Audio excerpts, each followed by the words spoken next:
Hello guys! Welcome sa aking Walang Kwentan channel. So nandito na naman tayo para sa panibagong review.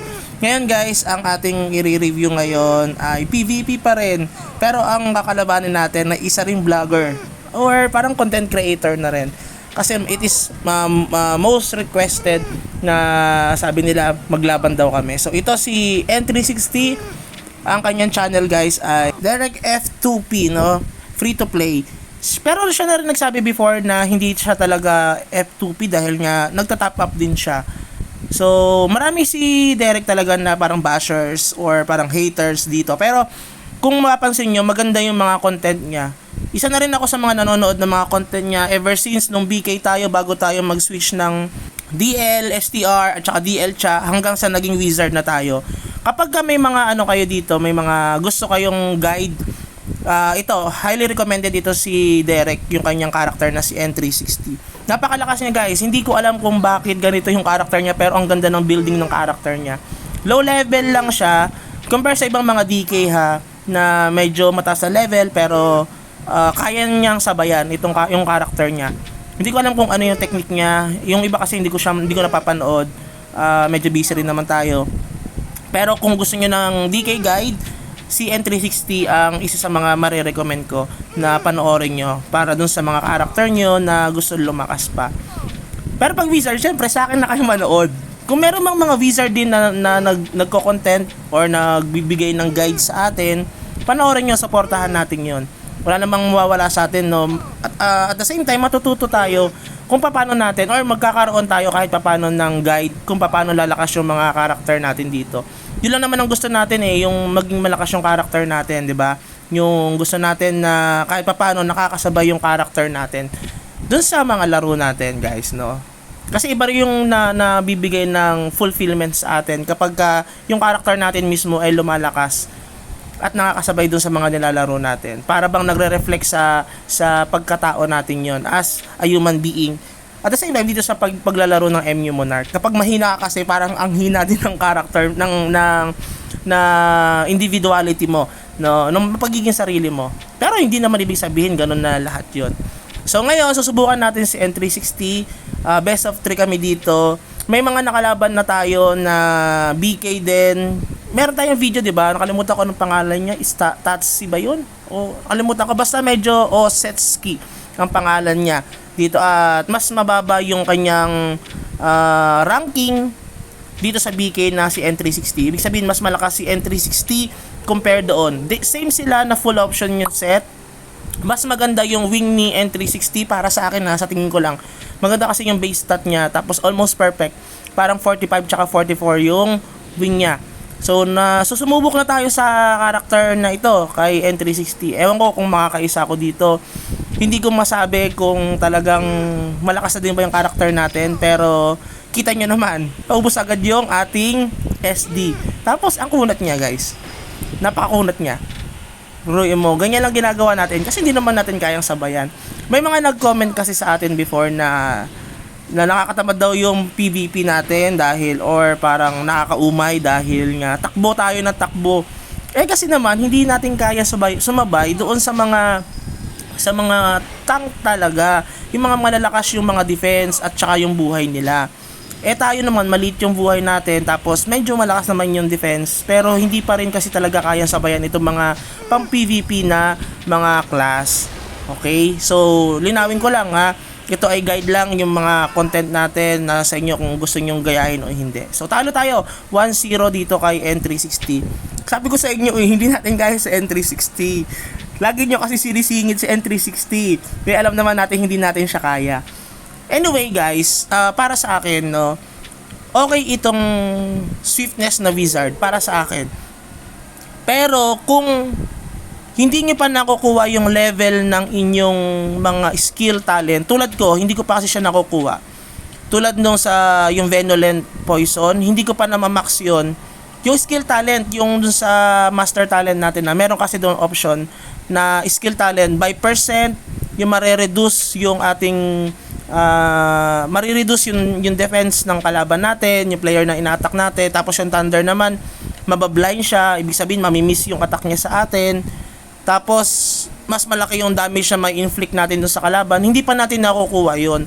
Kaya feeling ko hindi ko pa ma-maximize itong swiftness na wizard in terms of PvP dahil hindi ko pa siya nakukuha. Tapos, isa pang factor yung aking shield. Ano siya, attack shield siya. Kasi wala pa tayo nakukuha na T13 na death shield na pwede natin gamitin sa PvP. Importante din kasi yun kasi mas gagana yung ating, syempre yung pagmamicro natin doon sa kalaban. Kasi ang nangyayari kapag tinira tayo ng mga BK, ng GL at ng DL, pumapasok talaga lahat yung yung damage nila sa atin. Tayo kailangan natin tumagal sa laban para makabawas ng madami kasi nagma-micro lang tayo. Tapos kailangan gumana kasi lagi itong Venulent Flame. Yung parang poison na yan, parang bungo na yan na nagko-cooldown. Isa yan sa factor kung bakit tayo malakas. Hindi pa natin nakukuha yung skill na yan. So yun yung isa sa mga reason kung bakit hindi pa natin ma-maximize itong swiftness na wizard. At the same time, yung kung tayo naman ay energy wizard, okay ang energy wizard. Pero kahit ma-max mo kasi yung skill talent nila sa master talent hindi niya pa rin kayang sumabay sa mga BKs at saka sa GL at saka sa DL.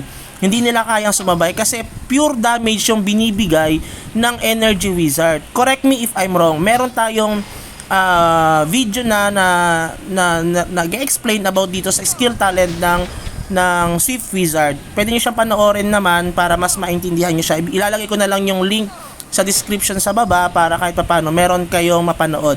Okay? Yun lang na para mas maging clear lang sa atin. Ngayon, dahil doon, 2-0 na tayo. Ibig sabihin, hindi pa tayo nakakaisa guys. Pero, kitang-kita nyo naman. Hindi naman sa para pagbubuhat ng bangko. Konti na lang natitira sa buhay niya. Konti na lang yun, N360. Feeling ko talaga, kapag nakuha ko itong mga skills ko na ito, kaya nang sumabay itong wizard ko doon sa mga BK, sa GL, at saka sa Dark Lord, syempre. Ngayon, kaya naman natin, di ba? Pero hindi pa natin na ma-maximize yung potential nitong character na ito. Kumbaga parang nasa Super Saiyan 1 pa lang ito. Wala pa yung Super Saiyan 2 at saka Super Saiyan 3 niya. Kasi kailangan natin makuha yung nakuha pa lang kasi natin yung T1 at saka yung T1 ng Thunder at saka T1 ng Poison ng Venulent Flame.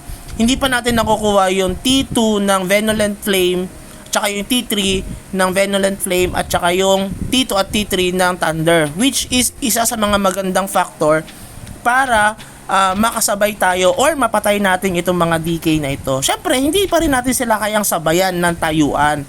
Ang gagawin pa rin natin yung pagma-micro. Kasi yun naman ang forte ng wizard di ba? Na attack tapos atras. Kaya hindi ako pro talaga sa energy. Ako nung yung player ako ng energy wizard, hindi ko masyadong kung in terms of PvP, kung mapansin nyo, wala tayong masyadong video ng PvP na wizard na energy dahil isa sa factor nun, hindi tayo manalo. Kahit nga sa mababang level na wizard ay na Dark Lord, na Blade Knight or DK, hindi natin kayang sumabay. Kaya nga nagpalit tayo ng swiftness para subukan naman natin itong swiftness na wizard.